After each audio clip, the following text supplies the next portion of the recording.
saa 11 alfajiri nimefanya ziara katika baadhi ya vituo vya mabasi yanayo kwa kasi kuanzia Gerezani hapa Kimara, na nikitoka hapa naelekea pale Mbezi mwisho. Hapa tupo na jeshi la polisi, lakini zaidi RPC pamoja na RTO wa Kinondoni. Lakini jambo langu kubwa ambalo nataka kuwafafanulia ndugu waandishi wa habari na wananchi wenzetu waweze kuelewa, tumeona klipu nyingi zikiwa zinazunguka zikionyesha watu wananing'inia kwenye magari, lakini pia zikionyesha kwamba watu wanasukumana sana kuingia kwenye mabasi. Kwanza, kama mkuu wa mkoa nikiri kabisa kwamba mabasi haya yameshapungua sana kutoka kwenye idadi yake ya kwanza tangu yalivyonunuliwa mpaka yalivyo sasa. Hivi mabasi yanayotoa huduma kwa muda huu, mabasi ya kampuni ya UDAT yanayotoa huduma hayazidi hata 40. Mabasi yanayotoa huduma, kwa sababu ndio mabasi ambayo yana uafadhali.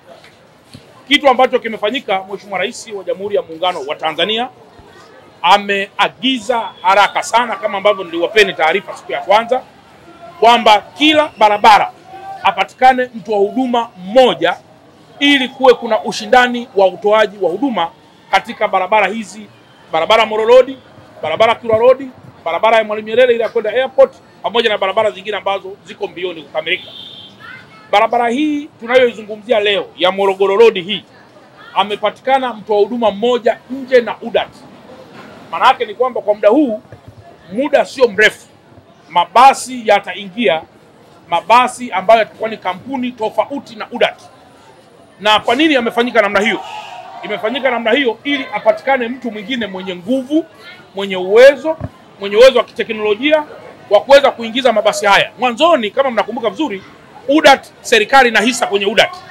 Hata tukaona hapana, ni vizuri mabasi haya sasa yakaendeshwa na kampuni binafsi ambao watakuwa na uwezo mkubwa wa kusimamia masuala yote yanayohusu upakiaji wa abiria. Lakini barabara ya Kilwa Road, ndugu zangu waandishi wa habari, na yenyewe tulisema ifikapo tarehe 15 mwezi wa 8 kutakuwa tayari kuna mabasi mapya yanayoingia kutoka nchini China. Ninayo furaha pia kuambia kwamba kweli ilipofika tarehe 15 magari yote yalikuwa yako kwenye bandari ya Dar es Salaam. Baada ya hapo ilikuwa ni kuanza kushughulika na masuala mengineyo, ikiwemo mambo ya import duty, mambo ya VAT, ili tuweze kuyatoa kwa release order moja ya mabasi yaweze kufanya kazi. Mabasi ya kampuni ya Moffat kwa njia ya Kilwa Road yaliyokwisha fika mpaka sasa yako 151, na mara ya kwanza tarehe 15 yaliingia mabasi 99. Hivi ninavyozungumza tumeyatoa yote bandarini, yako kwenye yadi ya pale Mbagara, ili kuyapata vibali yote maalum na yaweze kuingia barabarani. Ninayo furaha pia kuambia kwamba Mungu akijalia, kwa namna ambavyo Mheshimiwa Waziri Mkuu amepata pia maelekezo kutoka kwa mamlaka na kutusimamia sisi, wiki hii mpaka wiki ijayo mabasi ya kampuni ya Moffat yatakuwa tayari yamekushaingia barabarani kwa ajili ya kufanya kazi kwa ile njia Mbagala. Sasa kilichopo kwenye barabara hii ni nini?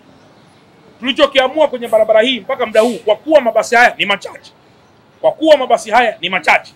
na kwa kuwa mabasi haya demand yake imekuwa ni kubwa kuliko supply, tulichokifanya sasa, tumekushakaa na kampuni inayotoa huduma barabara ya Kilwa Road, ili angalau sasa baadhi ya mabasi yaanze kutoa huduma kwenye barabara hii ya Morogoro Road.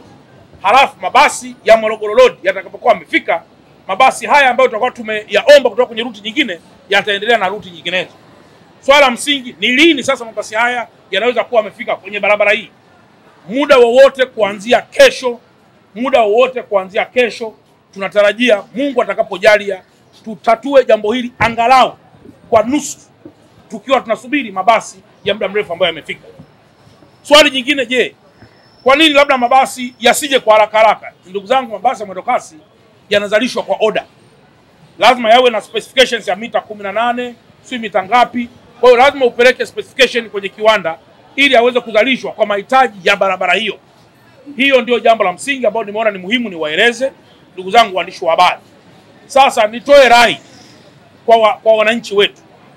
Kwanza, tunaendelea kuwaomba msamaha mkubwa sana na kuwataka radhi, kwa sababu tunajua hamna serikali ambayo ina nia ovu na nia mbaya ya kuwataka wananchi wao wahangaike. Yote hii, je, mnafahamu kwamba Mheshimiwa Rais wa Jamhuri ya Muungano wa Tanzania ndiye ameleta mfumo maalum wa kuhakikisha kwamba huduma hizi zinatolewa kwa ushirikiano mkubwa kati ya private sector na government sector. Kwa sababu tukiwa sisi tu kama serikali, kuna baadhi ya vitu pia tunaweza tusiwe perfect, na tukiwa wenzetu tu wa private sector kuna baadhi ya vitu pia wanaweza siwe perfect. Na ndio maana sasa huduma hizi zitatolewa kwa ubia, ili sasa tusile hasara wala tusiingize tena kwenye mabasi mabovu, na imewekwa sheria maalum mabasi yakae muda gani na muda gani mabasi yaweze kuongezeka. Kwa ndugu zangu waandishi wa habari, nimeona niwaeleze haya, na kwamba Watanzania wa Dar es Salaam waendelee kuvumilia kidogo. Tumeona baadhi ya clip wanasema hatuitaki CCM, hatutaki mama.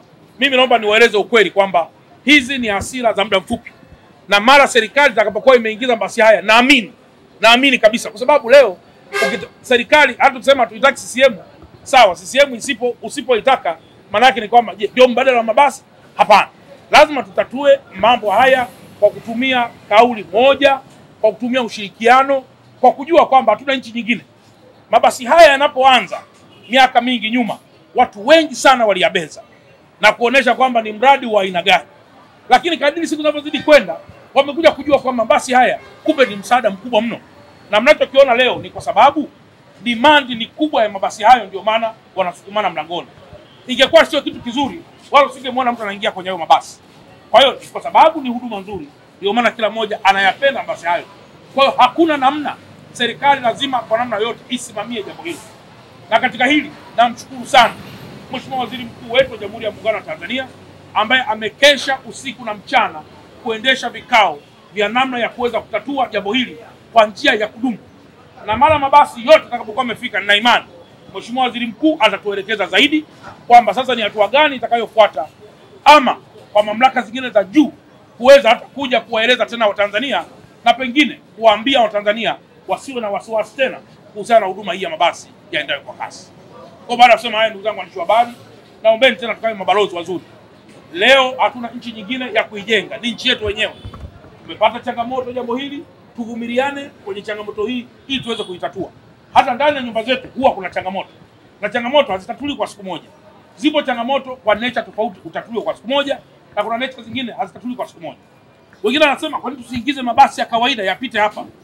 Hapo tunaweza tukaleta disaster kubwa, kwa sababu tunafahamu milango ya mwendo kasi ipo upande huu kwa sababu ya namna structure za stand zilizojengwa, lakini mabasi ya kawaida hayana structure hizo. Kwa watu watakuwa wanashukia huku, wanagongwa, wanakufa, mwisho anakuwa tena matusi kwa serikali. Kwa naombeni tuendelee kuwa na huo uvumilivu. Nishukuru jeshi la polisi, kwa sababu wapo baadhi ya watu ambao wanadhani wakiona watu wananing'inia wanaweza kuliona jeshi la polisi kwamba halina msaada. Hapana.